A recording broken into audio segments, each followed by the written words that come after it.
The billionaire CEO handed his black card to three women, expecting loyalty, but finding greed. Yet when his maid made her choice, the truth shattered his heart in a way no one saw coming. Stay tuned because you're about to watch a beautiful story and find out what happened next. Hello, family. Welcome to Tales Haven. Kindly subscribe to my YouTube channel for beautiful stories and find out what happened next. Thank you as you do so. Sit back, relax as we dive into the story. Ethan Rayford was the kind of man newspapers loved to write about. At just 36, he had built one of the biggest companies in the city. His face often appeared on magazine covers with the title, The Untouchable Billionaire CEO. He lived in a glass penthouse above the skyline, drove luxury cars, and even owned a private jet with his name engraved on it. But behind the headlines, Ethan carried a hidden emptiness. He had money, fame, and power. Yet he could not find one thing he longed for: true love. Every relationship he had tried ended the same way. The women seemed fascinated only by his wealth. They wanted shopping trips in Paris, diamonds from Italy, or vacations on private islands. None of them cared about who he was when the cameras were gone. One rainy morning, Ethan stood by the window of his penthouse, a cup of black coffee in his hand. He watched the city below, where umbrellas floated like little dots. His loyal driver and assistant, Mark, walked in quietly. "You're thinking again," Mark said with a small smile. Ethan turned. "I'm tired of lies, Mark. I need to know if anyone can see me, not my money." Mark tilted his head. "And how will you ever know?" Ethan's lips curved into a determined line. "I'll test them." That was when the idea came. Ethan would use the one thing that made people reveal their true hearts, his black card. The card was rare, heavy, and powerful. With it, there was no spending limit. To the world, it was a symbol of endless wealth. But to Ethan, it would now be a tool for truth. He carefully selected three women. Clara, the glamorous model with golden hair and bright red lips. She loved to post pictures online and had been showing Ethan off like a prize. Vanessa, a confident lawyer, sharp and bold, who often hinted she could make him greater if he married her. Maya, his quiet housemaid. She had worked for him for 3 years, moving silently in the background. She was humble, respectful, and always wore a gentle smile, though Ethan had never paid her much attention. Later that day, he invited all three of them into his living room. The wide windows lit up the space, and the black card rested on the table like a crown jewel. "I want to give each of you this card," Ethan said slowly, his eyes scanning their faces. "For one day, you may use it as if it belongs to you. Buy anything. Do anything. No questions asked." Clara gasped, her eyes sparkling like diamonds. Vanessa raised her brows, already calculating in her mind. Maya froze, clutching her apron, unsure if she had heard correctly. Ethan leaned back in his chair, hiding his true feelings. "When the day is over, we'll see what choices you made." As they each reached for the card, Ethan felt a strange pull in his chest. Deep down, he wasn't testing them only for curiosity. He was testing them because his future, his heart, depended on it. That was the day the game of truth began. The next morning, the city was buzzing with life. Expensive cars honked on the wide streets, fashion billboards lit up the skyline, and the wealthy walked proudly with their designer bags. But inside Ethan Rayford's world, a quiet storm was brewing. Clara, the glamorous model, was the first to take the black card. She dressed in a sparkling red gown, her heels clicking across the marble floor as she left Ethan's penthouse. She didn't even hide her excitement. Her smile stretched wide, her perfume filling the air as she waved the card in her hand. "This is my chance," she whispered to herself as she slid into the back of a sleek white limousine. Her first stop was the most expensive boutique in the city, a place where only the rich dared to enter. The glass doors opened automatically, and the staff rushed to greet her when they saw the black card glinting between her fingers. "Madam, welcome. What would you like today?" a saleswoman asked, bowing slightly. Clara lifted her chin proudly. "Everything that shines." She moved through the store like a queen, pointing at diamond necklaces, ruby rings, silk gowns, and golden shoes.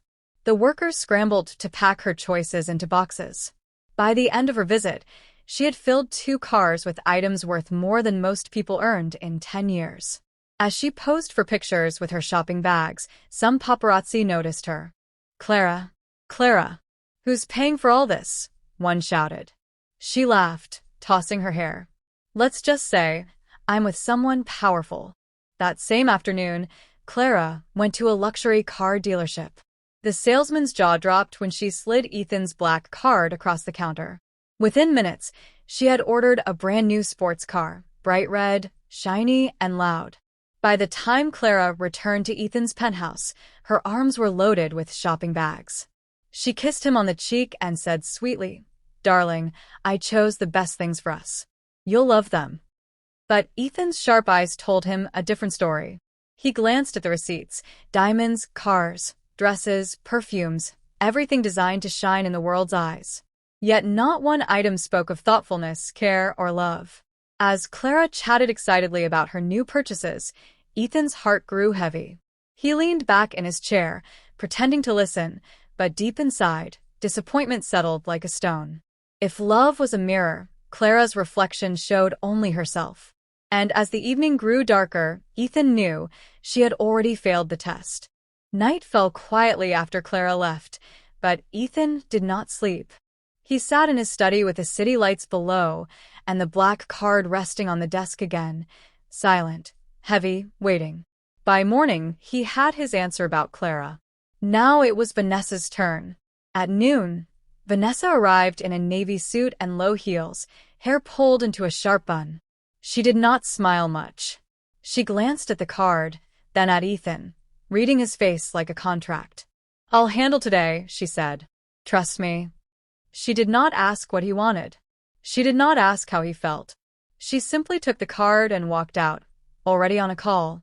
Vanessa's first stop was an auction house known for rare art and historic pieces. The marble hall was quiet and cold. People in black suits held paddles and whispered numbers. Vanessa checked in, then sat near the front, crossing one leg over the other. The auction began. A painting sold. A diamond brooch sold. Vanessa tapped her phone, sending quick messages to a PR firm. Prepare a statement. Draft headlines. Rayford adds rare piece to collection. Then the item she came for rolled onto the stage, a towering gold and stone sculpture, famous in high circles. The auctioneer lifted his gavel.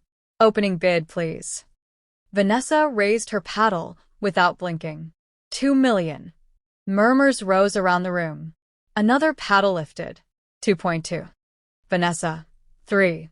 A gasp. The room shifted. Some bidders lowered their eyes. Others leaned in. A new voice. 3.5. Vanessa did not move. 4. The auctioneer's eyes widened. 4 million. Going once, going twice. The gavel struck wood. Sold. She exhaled, not with joy, but with certainty. As assistants rushed to confirm payment, Vanessa called the PR firm again. "Draft it now. Use words like legacy, dominance, and unmatched taste. Mention that the piece will sit in the Rayford Tower lobby. Yes, a plaque, gold. And add the line, 'Power belongs to those who display it.'" She ended the call, then turned to the auction manager. "Arrange delivery to Rayford Tower today. Installers must wear gloves. Have lighting ready. I want the sculpture seen from the street before sunset." But Vanessa was not finished. She went to a heritage museum across town. In the director's office, she offered a large donation using the card. In exchange, she said, rename the main exhibition hall, the Ethan Rayford Gallery. She spoke calmly, like she was swapping a brief in court.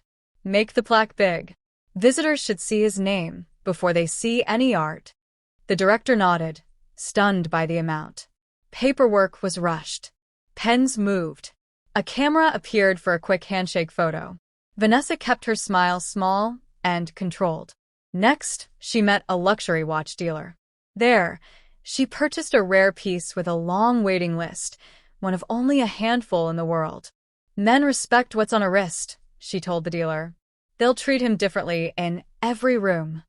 Before returning, She stopped by a gala organizer's office and bought an entire front-row table for a charity ball, plus a sponsorship tier that put Ethan's name on the central banner. "Seat him center," she instructed. "Photographers must pass his table first. And email me the seating chart. Remove any competitors from his direct line of sight." By late afternoon, the card was back in her purse. Her schedule was complete. Her eyes were bright, not with warmth, but with victory. When Vanessa entered Ethan's penthouse, movers were already wheeling in the gold sculpture. It rose like a small monument in the center of his lobby. An installer adjusted the spotlight. The metal glowed. Vanessa handed Ethan a folder. "This," she said, "is the day you became untouchable." Ethan opened the folder. Inside were receipts, donation agreements, event confirmations, and a press release draft with his name in bold, repeated again and again. He scanned the lines. Legacy, dominance, unmatched taste. The Ethan Rayford Gallery. Front row sponsor. Rare watch acquisition. "Why these?" he asked softly. Vanessa clasped her hands behind her back. "Because perception is oxygen. People breathe what they see. You don't just need money. You need myth. I have placed you above the room, so the room must look up." Ethan looked at the sculpture again. It was beautiful, cold, heavy, and perfect for photographs. "And if I wanted nothing today?" he asked. Vanessa blinked, then gave a small, puzzled laugh. "You're Ethan Rayford. You don't want nothing. You are the headline." She stepped closer and smoothed a crease on his sleeve. "Listen, I can make you greater than any man in this city. Marry me, and I'll turn your life into a series of victories. Every door will open. Every rival will sit down." Her voice was steady. Her plan was clean. Her confidence filled the room. But something else filled Ethan's chest weight. The same weight he felt looking at the sculpture. He set the folder on the table and tried again. "What if I wanted a day with no photographers? No headlines? Just quiet?" Vanessa tilted her head. "Quiet doesn't change markets. Quiet doesn't build empires." She pointed at the lobby. "This is how kings are seen. This is how kings live." He nodded slowly. Her choices were not foolish. They were powerful. They were, in many cities, the rules of the game. But the game had swallowed every part of his life except one, his heart. He tried a different question. "Tell me one thing you bought because you thought it would make me happy, not stronger, not bigger, just happy." Vanessa's mouth parted. She glanced at the receipts, then at the sculpture. "Happiness," she said carefully, "is a result. Power gets you there." Ethan looked down. "I see." Vanessa took his silence as agreement. She turned to his staff as if she already lived here. "Move the sculpture 2 feet left," she ordered. "I want the reflection doubled in the glass. Send the watch to his tailor. The strap must be sized by morning. And remove that old family photo from the hallway. It distracts the eye from the line of the lobby." She looked back at Ethan with calm pride. "By the gala next weekend, you'll feel the shift. People will treat you differently. And they should." He held her gaze. "Thank you for your work today." Vanessa smiled in a professional way and reached into her purse. She placed the black card on the edge of the desk, straightened it with one finger, and nodded. "Return on investment," she said, "is already in motion." She left as quietly as she had come. For a long moment, Ethan stood alone with the sculpture and the city lights. He tried to picture the headlines, the gala, the camera flashes. He could almost hear them. He could almost feel the old rush. But another picture pushed in, a small kitchen he rarely used, a soft voice asking the chef if the soup needed more salt, gentle hands picking up a broken glass without a sound, a smile that didn't ask for anything back. He looked at the black card. 2 women had used it. 2 truths had been revealed. One truth cut deeper than the other. He was a project to Vanessa. Valuable, yes, but never fragile, never human. Ethan picked up the card and closed his fist around it. Only one day remained. Only one woman had not yet made a choice. Down the hallway, the elevator opened with a soft chime. Maya stepped out, still in her neat uniform, a small list in her hand for housekeeping supplies. She saw the sculpture, paused, and whispered, "Oh." Their eyes met. Ethan felt the weight in his chest shift, lighter, somehow, and more dangerous. "Maya," he said, his voice gentler than it had been all week. "It's your turn." Maya stopped when she heard her name. She looked from Ethan to the black card in his hand. The lobby lights shone on the tall gold sculpture behind him, but her eyes went to the small empty space on the hallway wall where a family photo used to be. "It's your turn," Ethan said gently. Maya wiped her hands on her apron out of habit. "Sir, are you sure?" "Yes," he said. "Use it for one day. Buy anything. Do anything." She swallowed. "And when I finish? Just come back," he said. "Tell me what you chose." Maya nodded once. She did not reach for the card the way others had. She took a slow breath, then accepted it with both hands, as if it might break. She did not call a driver. She tucked the card into a small zipper pouch and walked to the bus stop outside the tower. The city moved fast around her. Horns, footsteps, the hiss of doors opening. The bus came with a rattle. Maya climbed in, paid in cash, and stood near the back, one hand holding the rail, one hand on the pouch. Her first stop was a pharmacy in her old neighborhood. The bell over the door rang when she entered. The pharmacist, a middle-aged woman with soft eyes, looked up. "Maya? It's been a while." Maya smiled. "Good afternoon, Ma. Please, I need blood pressure tablets, insulin syringes, and the pain lotion my grandma uses. And if there's a cheaper brand that works the same, I want that one."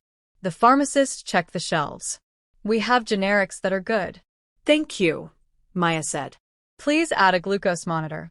The old one is faulty." When the woman packed the items, Maya placed the black card on the counter and lowered her voice. "Can you write the instructions in big letters? Grandma's eyes are not strong." The pharmacist nodded and wrote slowly, line by line.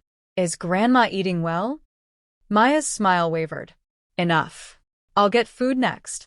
The transaction was quick. The amount was not small, but it was careful. Maya folded the receipt and slipped it neatly into the pouch with the card. From the pharmacy, she went to a small market. She bought rice, beans, powdered milk, eggs, tins of fish, and fresh fruit. When the seller tried to add expensive extras, Maya shook her head.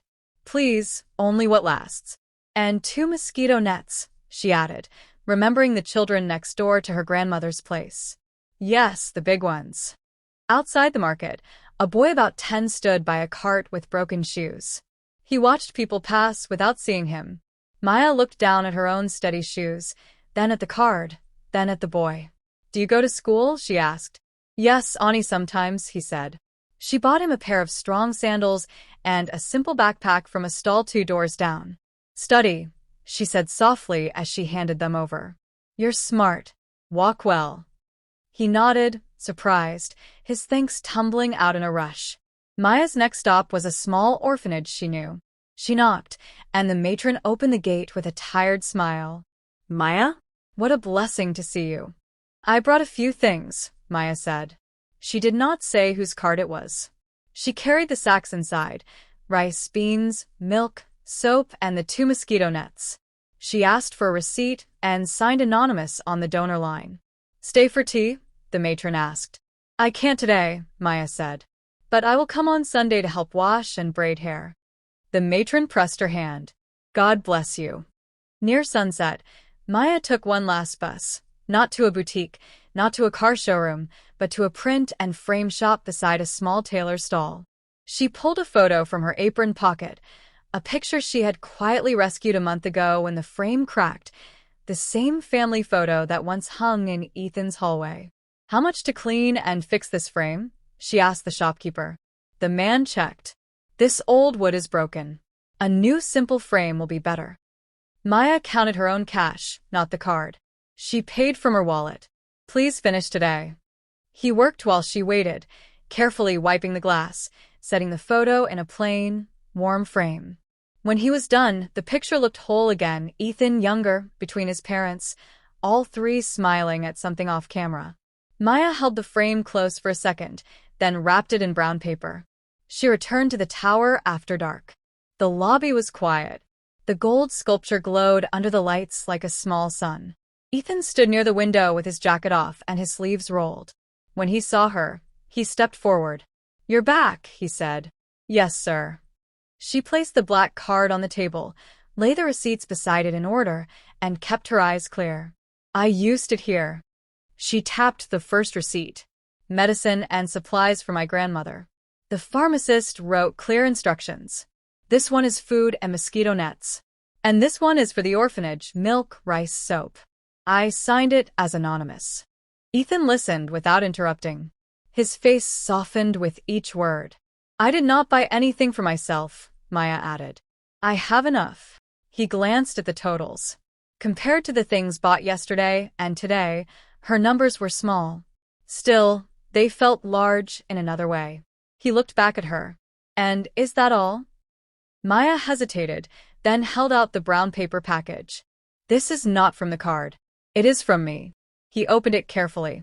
The family photo shone in its new frame, simple, strong, honest. "I noticed it was gone," she said softly. "The old frame broke. I took it to fix. I hope that was not wrong." Ethan tried to speak, but his throat tightened.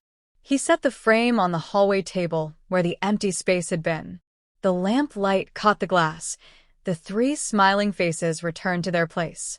"It wasn't wrong," he said at last. "It was right." They stood in a small silence that did not feel empty. In the kitchen, a pot clicked off. One of the night staff laughed at something on a radio. Outside, the city breathed.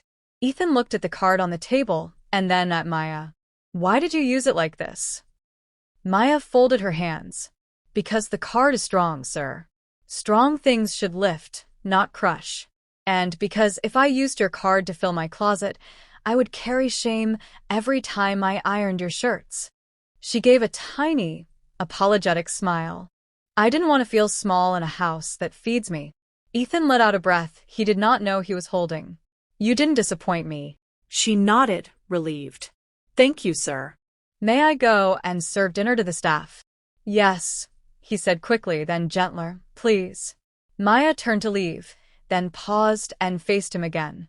"Sir, your mother's stew recipe. The chef asked last week if anyone knew it. I copied it from the notebook in the pantry, so it won't get lost. I left it by the stove." His eyes flicked toward the kitchen, then back to her. "Thank you, Maya." She gave a small curtsy, an old habit, and walked toward the service corridor, light on her feet. Ethan stood alone with the photo, the receipts, and the card. The sculpture still glowed, but something else glowed brighter. A quiet choice made far from cameras or marble floors. He lifted the framed photo, held it to his chest for a moment, then set it firmly back on the hallway table. Only then did he realize his hands were shaking. Ethan stood for a long time in the quiet hallway. The family photo, now restored, reflected softly under the lamp. The receipts from Maya's careful spending lay on the table beside the black card. Each paper was light in his hand, yet they carried more weight than all the millions Clara and Vanessa had spent combined. He sat down slowly, running his fingers across the edge of the black card. It had always been a symbol of his power, the key to every locked door. But tonight, it felt different, like a mirror. Clara's greed had reflected vanity. Vanessa's ambition had reflected power. Maya's humility had reflected something deeper, love without price. His chest tightened. For years he had searched the world, convinced he needed someone dazzling enough to match his empire. And all the while, the truest heart had been under his roof, sweeping floors, ironing shirts, and smiling quietly from the background. Ethan whispered to himself, "I was blind." That night, dinner was served in the staff kitchen. Ethan never ate there, but instead of joining his private dining room, he followed the sound of soft laughter down the corridor. The staff fell silent when he entered. Maya was there, ladling stew into bowls. She looked up, surprised. "Sir, may I join you?" Ethan asked gently. The butler almost dropped his spoon. The chef froze mid-step. Maya blinked, then nodded. "Yes, of course." Ethan sat at the long wooden table, the same one where his workers ate every day. For the first time, he tasted food not plated on silver, but served in simple bowls. And yet it felt richer. He watched how Maya waited until everyone else was served before taking her own portion. She laughed softly at the gardener's joke, asked the dishwasher about his son's school, and made sure no one left hungry. When the meal ended, the others drifted out, still whispering in awe that the billionaire CEO had eaten with them. Only Maya stayed behind, wiping the table clean. Ethan rose and walked toward her. His voice was low, almost uncertain. "Maya, I owe you something." She shook her head quickly. No, sir. "You owe me nothing. You've given me work, food, a roof." "That's not what I mean," Ethan said. His hand hovered over the back of a chair, gripping it tightly, as if to steady himself. "I gave 3 women the same test. Only one saw me, not my money. Only one reminded me what I lost when I let the world turn me into a machine." Maya's eyes widened, her cloth still in her hand. "Sir, I only did what was right. And that is why my heart is broken," Ethan said softly. "Broken because I've had you near me for 3 years, and I never noticed the rarest treasure in my house." Her breath caught. She looked down, gripping the cloth until her knuckles were white. "Sir, please don't say things that aren't meant." "I mean them," he said firmly, stepping closer. "You didn't just pass my test, Maya. You changed it. You showed me that love is not bought with a black card. It's built with care, with truth." Tears gathered in her eyes, though she tried to blink them away. "I'm just your maid." "No," Ethan whispered, his voice breaking. "You are the woman who made me see my mother's photo again. The woman who fed children I've never met. The woman who used my power to heal instead of to shine. You are not just my maid, Maya. You are my answer." The cloth fell from her hands. "Ethan," he reached for her, not as a master reaching for a servant, but as a man reaching for the only person who had touched his soul. His hand trembled as it brushed hers. "Will you let me try? Will you let me prove I can love you not as your employer, but as your man?" Silence stretched between them, filled only by the hum of the kitchen lights. Then, slowly, Maya nodded, tears spilling down her cheeks. "I don't know if I'm strong enough for your world, but I know I trust your heart tonight." Ethan smiled, the first true smile in years. "That's all I ask. Trust me, and I will protect that trust with everything I am." Later, when Maya left to check on her grandmother, Ethan walked back to the lobby. The gold sculpture still stood tall, gleaming under the lights. But for the first time, he saw it for what it truly was: empty. He turned to the photo instead, the simple frame holding his family's smiles. He touched the glass and whispered, "I found her." And for the first time in a long time, Ethan Rayford felt not like the untouchable billionaire CEO, but like a man who finally found the thing money could never buy. That brings us to the end of this video. I hope you find this story worth watching. If you do, kindly subscribe to my YouTube channel for more beautiful stories. Like and share this video to your friends and loved ones. Your support and engagement encourage me to post more videos. Thanks for watching.